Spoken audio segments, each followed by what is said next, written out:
In a comprehensive survey study covering 15 European countries, it was found that roughly 20% of participants were suffering constant chronic pain, an incredibly high figure.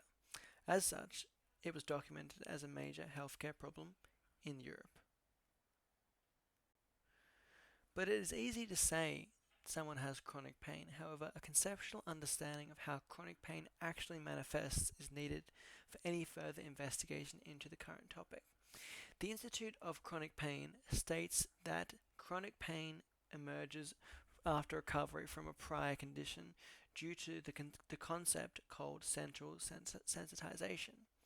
Essentially, the nervous system can go into a process where through neuroplasticity, receptors normally not in use are activated in a period called wind-up. Wind-up can occur through any high period of pain and in essence enters a state of high reactivity. As this period is prolonged, the receptors for pain lower their thresholds progressively to a point where pain can be felt even after the condition has been successfully treated, thus becoming chronic pain. This brings us to the question of what to actually do about chronic pain. And unfortunately, the current clinical options are quite limited in that of the prescribed analgesics and remedial therapy. However, this is simply not good enough for some people, with an only 50 to 60% of chronic pain sufferers having relief from these analgesics. Furthermore, there are some indications that these drugs, among the other undesirable side effects such as addiction, sedation, and stomach irritation, can actually increase central sensitization. This means that essentially they work short term, but make the issue worse in the long term. With the natural increase in sensitization as well as the addictive nature of opioids, the treatment plan of chronic pain sufferers is quite grim. As this is a well-identified issue, it is a focus point for many researchers across the world looking for a more suitable long-term solution for chronic pain sufferers. This is how the theory of transcranial direct current stimulation was developed. While the actual application of the technique is still being worked on, the core concept is that through the application of an anode or a cathode to the cranium and the transition of a charge through the diodes into the brain, certain targeted neuronal groups will enter a period of excitation. This promotes the brain to go back through neuroplasticity once again to revert the poor neuronal networks that incorrectly developed through the period of wind-up. In theory, this should rewire the brain's central sensitivity and lead to overall less pain over an extended period of time. From the two decades where tDCS has been in development, significant development has been made as well as promising results and an even more promising future for chronic pain sufferers. The results indicate that over a high amount of valid studies, the results remain consistent in that tDCS being used created statistically significant decreases in pain felt by chronic pain sufferers when compared to respective control groups. Although the pain relief can only be felt after several repeated sessions of tDCS, the effect, while not permanent, is long-lasting, especially when compared to the current pharmaceutical analgesics. Furthermore, studies also suggest that through higher frequency sessions, the pain relief effect can be increased exponentially.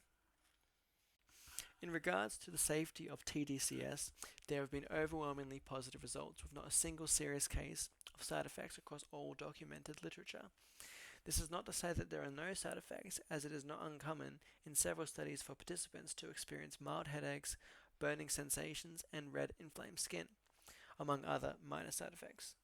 The main idea is that at this current point in time, the treatment appears to be safe, and at the very least safe for short-term use, as extended periods in longitudinal investigations simply haven't been going on for long enough yet. tDCS being a safe treatment means a great deal, as most analgesics have many undesirable effects on top of the discussed central sensitivity. However, tDCS is still under development, in particular looking into ways to make it available for consumer use as a practical alternative to analgesics. As of right now, studies require the participants, all of which who naturally are chronically in pain, to make their way to the testing facility, which is a flawed concept given their current condition and the maneuverability of their condition. Furthermore, after review After reviewing this literature, it has become apparent that there are some inconsistencies in the approach taken to administer tDCS. These mainly consist of where exactly to place the diodes, which diodes to use on what spot, the cathode or the anode, as well as a specific length of the overall treatment, as well as length by per session basis. Clearly, the field of research requires standardization in order to reach consumer level. Furthermore, there are several gaps in literature that do require more research. In particular, the effect of tDCS on preteen chronic pain sufferers. Furthermore, for the general population, while the research has been promising, there are still significant holes in potential efficacy of the tDCS being used in accompaniment with other potential treatments. Potential treatments worth looking into being used with tDCS are that of transcranial magnetic stimulation, TMS, as well as more traditional therapies such as physiotherapy. Overall, the literature is in a promising state. With both positive results and clear end goals available, it appears to be only a matter of time before tDCS becomes some form in widely available to be used in the healthcare professions globally. I hope that you have further understanding of the current literature available to tDCS application to chronic pain. Thank you very much for listening.